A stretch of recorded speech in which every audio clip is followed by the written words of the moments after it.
Hi there, welcome to the tools you need to get started drawing right away. So you'll need all these tools, no exceptions please. Don't try any shortcuts because they won't work in this case. Right? You need to get all of them and then you'll put them to great use and you'll get fantastic looking drawings.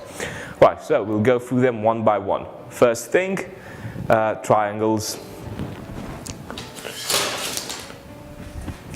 Right, so we got here two types of triangles, the 30-60 degree triangle and the 45-degree triangle. Well, this one's broken here. Ideally you get them new. You can get them used if you can, because it doesn't really make a difference when you're starting off with drawing. The thing is, I recommend you get them in in plastic, transparent plastic, because this is going to help you see when you're actually drawing, right? If you get them in metal, they kind of tend to, to make things a bit more complicated, right? You get sort of like disconnected from your drawing when you're doing it, right? Okay. Next up,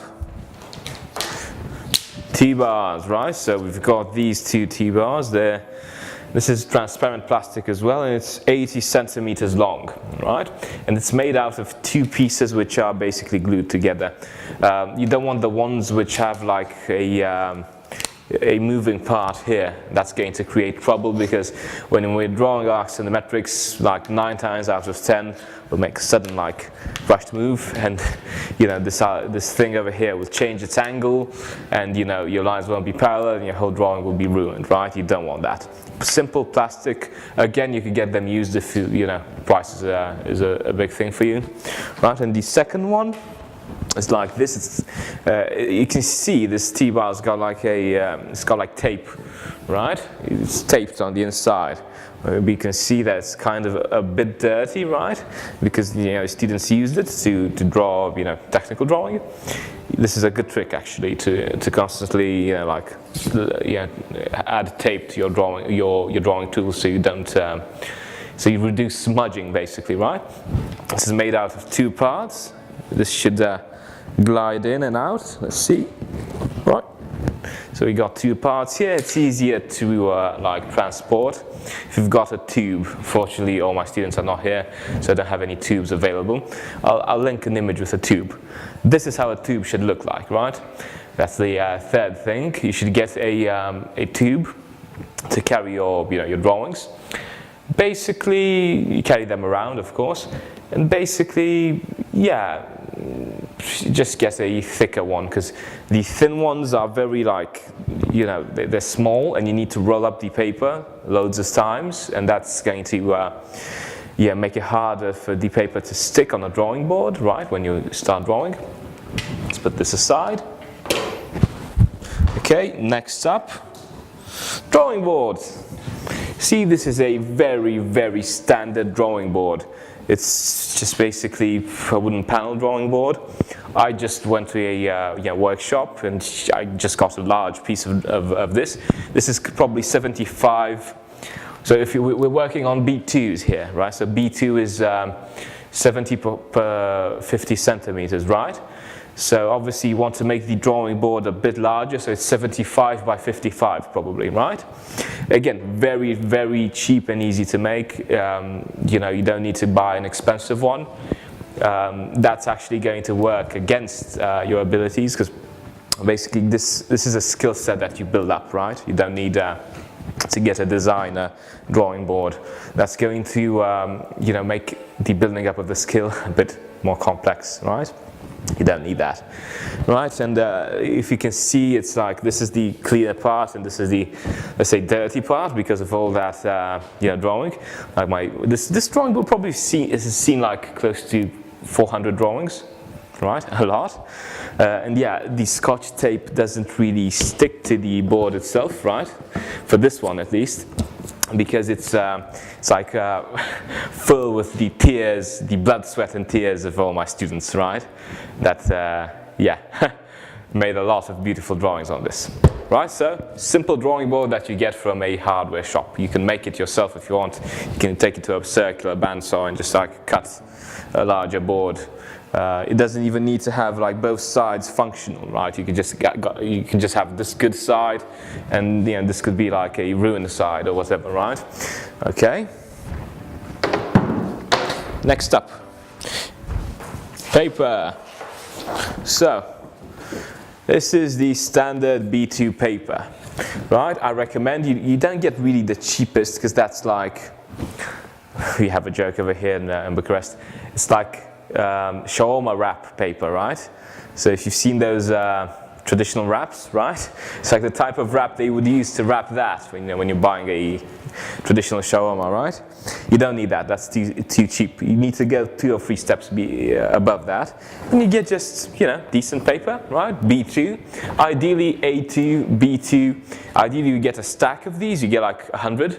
You get 100 because you're motivated to then fill them up with drawings. And obviously, you can draw them on both sides if you want. It's not that complex. And obviously, you use Scotch tape to stick it to the drawing board, right? Okay, let's put this aside. So next up, Scotch tape. This is decent Scotch tape. You can see it's got a thickness to it, right?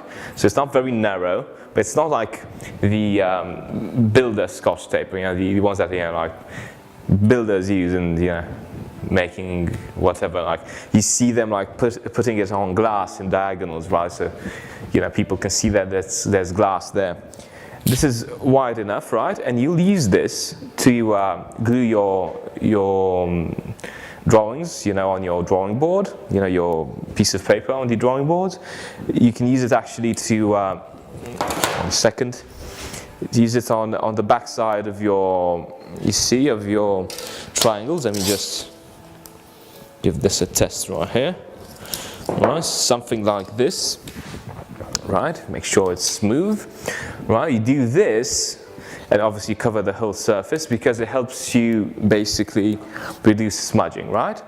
So this is the ideal type of tape.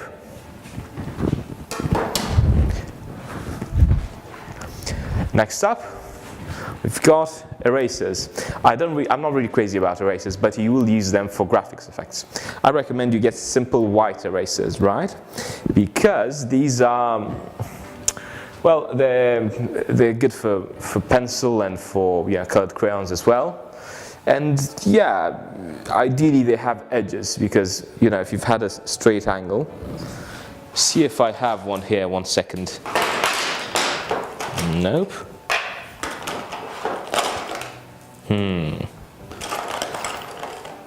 Yeah. Maybe something like this, right?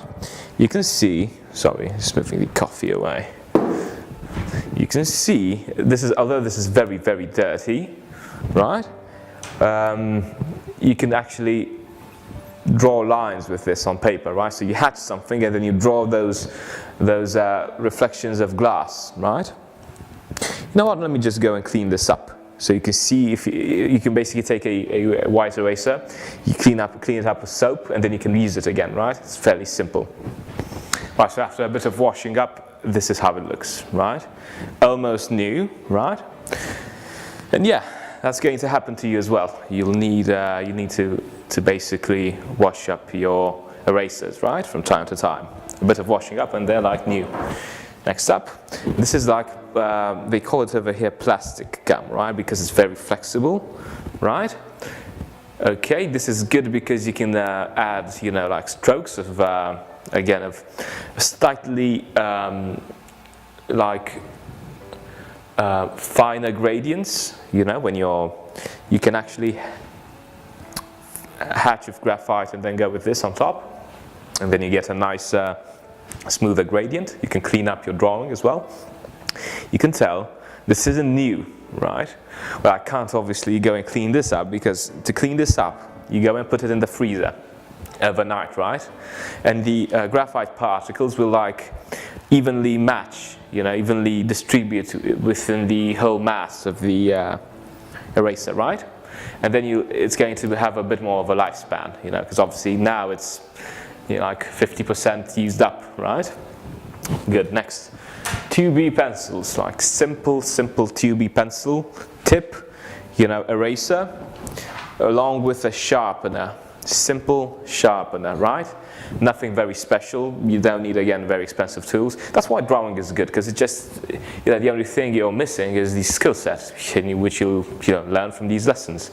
Other than that, there's no investments involved, right? You don't need the expensive drawing tools. You can go for the okay ones, and you're still ahead of the game, right? So, pencils and sharpener. You know what I did? I went and I bought this in bulk. I think I bought I went to the shopping mall and I bought the whole aisle, probably close to 100 packs of free, so 300 freehand pencils. And I have pencils for a year, Boom, sorted. Next. You will need colored crayons. It's got a little boxy here, right, with all sorts of stuff. Colored crayons, get the cheapest ones, get the shopping mall ones, right? You go to the shopping mall, to any shopping mall close to you, and you get to the, crayons, office stuff area, right? And you'll have sets of coloring crayons, right? You can go and just buy one of those sets. It's, again, extremely cheap, and it's very good because, for your starting drawings, you won't need very good colors, because you'll kind of tend to mess them up either way, right? Maybe for the advanced ones, you can get a proper, toolbox, right? I've got one of my students, she bought a whole toolbox. She's got a probably 50 color, drawing toolbox. Very interesting, but for later. Next up, you will need markers, right? We will be using these type of markers. Again, simple markers. We'll be using them for adding, again, black color to our, drawings. Other than that, we will be using a Sharpie, which I don't have to show right now. Right? Okay, it's got a little toolbox over here. Sorry, one more example. These are the cheapest, probably. These multicolored pencils or colored crayons. You can get these as well. It doesn't matter, right? Going back to markers. Well, you can get a Sharpie or a CD marker, right? Those CD markers which got a thinner line. So this is kind of a thick line, a 3mm line. A Sharpie would be a 1mm line, and that's very good for hatching and for sketching, okay? You could go for Copics, right? Copics got two tips, simple tip and a wide tip. Right, very good for adding color. Markers are very useful. You can go for this sort of marker, right? The Pro markers. I think these are kind of cheaper, and I don't think they refill. I think the Copic ones got a refill pack or something, right? Okay. Going back to pencils for a bit, you can get a mechanical pencil for descriptive geometry, right? It's a 0.5mm pencil, right? Very simple, with HB or 2B lead, right? Because obviously they work in tandem. Don't use this for drawing freehand. It's only going to be a technical drawing tool. Right, so I've managed to find a couple of Tria markers. These are, in my opinion, the best because they got 3 tips, right? The really fine one, the wide one, right, and the regular one, okay? With these, I recommend, for all colored markers, I recommend you get a very, let's say, very delicate colors that you can easily overlap. Don't go for bright red or the ones you find in a highlighter. Don't go for that, or dark. I had a friend that bought 3, I think 2 or 3 markers that were all black. And I go, mate, why did you do that? It's pointless. Just go and get the cheap one. Okay. Right. Well, next, we've got a universal pencil. I'm not very crazy about these pencils. I think they're kind of useless because they don't get you that even line. With a 2B sharpening pencil, you can easily get a universal. You get a uniform line, and then you rotate your pencil. With this, you need to sharpen it on a on sandpaper, right? On sandpaper thing, and that's going to get you an uneven line. That's going to create a whole lot of trouble. You don't need that for now. Right, you need a liner as well. Right, this is a, what you call a 07 liner, right? Kind of used up and battered, but you can use this for sketching, right?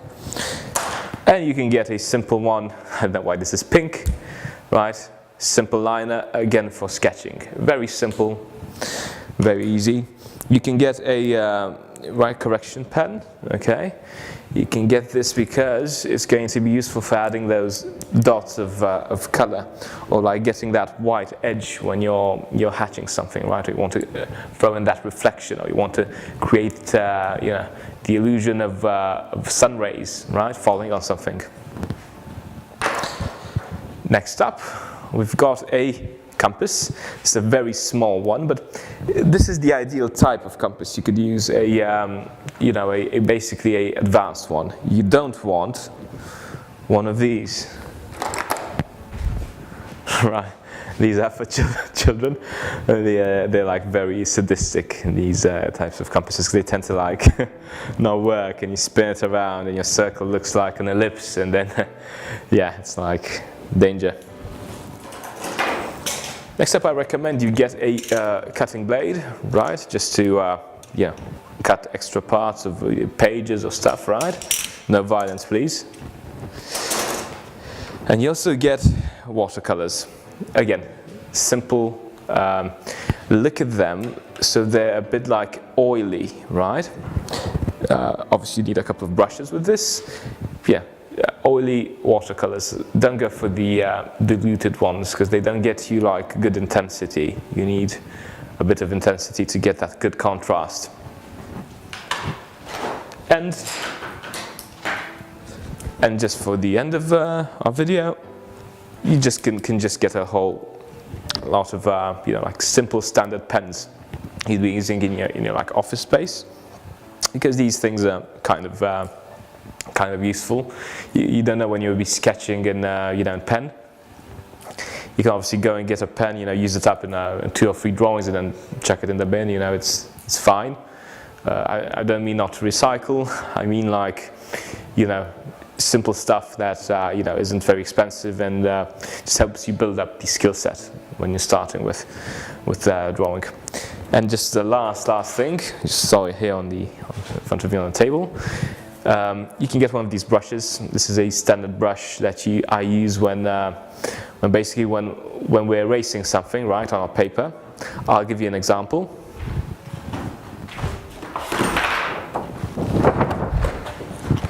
So let's say we're erasing something here. You don't just go in like this smudge.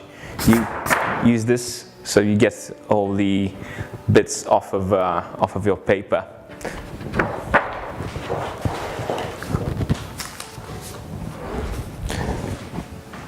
Which reminds me, the absolute last thing you need, and actually one of the most important, is simple printer paper.